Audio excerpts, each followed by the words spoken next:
95% of who we are by the time we're 35 years old is a memorized set of behaviors, emotional reactions, unconscious habits, hardwired attitudes, beliefs, and perceptions that function like a computer program. So then a person can say with their 5% of their conscious mind, I want to be healthy, I want to be happy, I want to be free.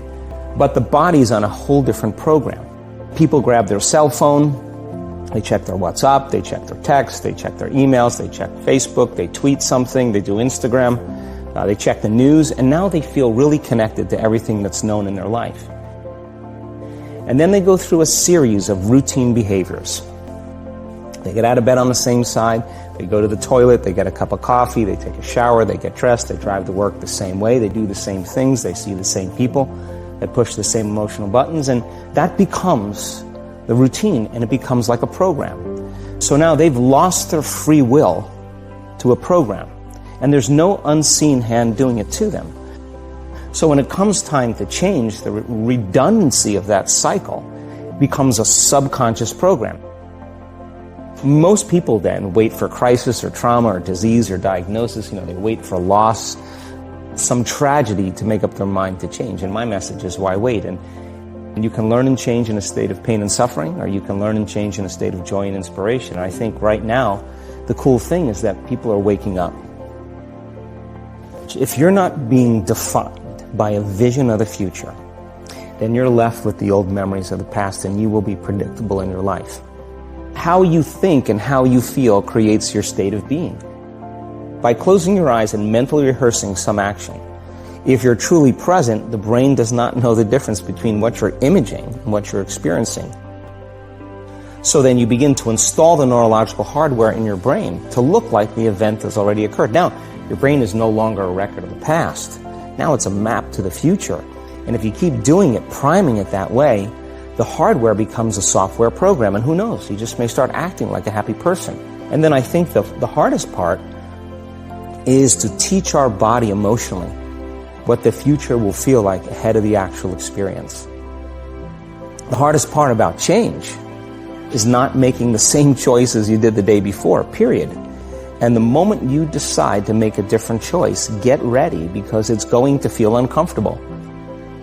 So if you think 60 to 70,000 thoughts in one day, and we do, and 90% of those thoughts are the same thoughts as the day before, and you believe that your thoughts have something to do with your destiny, your life's not going to change very much, because the same thought leads to the same choice leads to the same behavior creates the same experience, and the same experience produces the same emotion.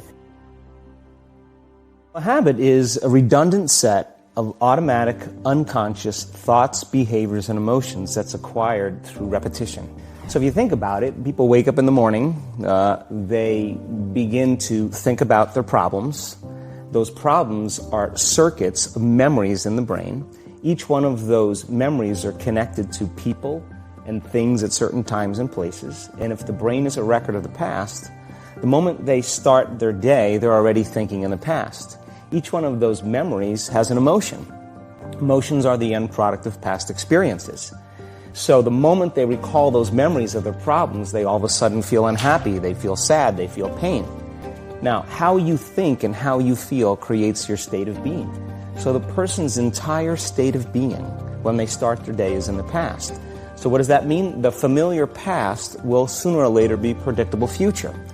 So if you believe that your thoughts have something to do with your destiny, and you can't think greater than how you feel, or feelings have become the means of thinking, by very definition of emotions, you're thinking in the past. And for the most part, you're going to keep creating the same life. I think that the bigger thing is that we keep firing and wiring those circuits. They become more hardwired. So you have a thought, and then the program runs. But it's the emotion that follows the thought. If you have a fearful thought, you're going to feel anxiety. The moment you feel anxiety, your brain's checking in with your body and saying, yeah, you're pretty anxious. So then you start thinking more corresponding thoughts equal to how you feel. Well, the redundancy of that cycle conditions the body to become the mind. So now, when it comes time to change, a person steps into that river of change and they make a different choice, and all of a sudden, they don't feel the same way. So the body says, well, you've been doing this for 35 years.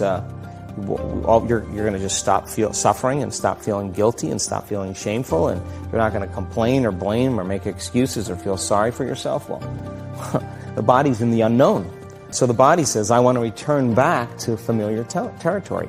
So the body starts influencing the mind, and it says, start tomorrow. You're too much like your mother. You'll never change. This isn't going to work for you. This doesn't feel right.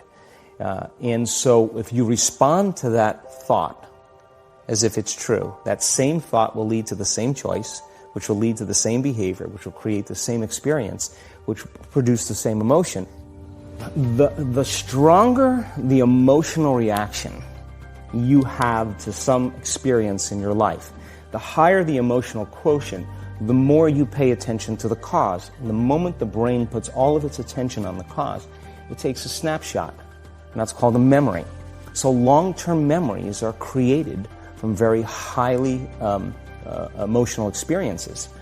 So what happens then is that people think neurologically within the circuitry of that experience, and they feel chemically within the boundaries of those emotions. And so when you have an emotional reaction to someone or something, most people think that they can't control their emotional reaction. Well, it turns out if you allow that emotional reaction, it's called a refractory period, to last for hours or days, that's called a mood. I say to someone, hey, what's up? You say, I'm in a mood. Well, why are you in a mood? Well, I had this thing happen to me 5 days ago, and I'm having one long emotional reaction. If you keep that same emotional reaction going on for weeks or months, that's called temperament. Why is he so bitter? I don't know. Let's ask him. Why is he so bitter? Why are you bitter? Well, I had this thing happen to me 9 months ago.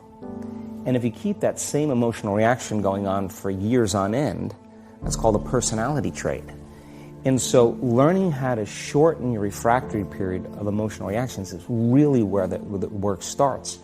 So then people, when they have an event, what they do is they keep recalling the event because the emotions of stress hormones, the survival emotions, are saying pay attention to what happened because you want to be prepared if it happens again. So as you become familiar with the thoughts, the behaviors, and the emotions of the old self, you're retiring that old self. As you fire and wire new thoughts and condition the body into a new emotional state, if you do that enough times, it'll begin to become familiar to you. So it's so important, just like a garden. If you're planting a garden, you got to get rid of the weeds. You got to take the plants from the past year and you got to pull them out.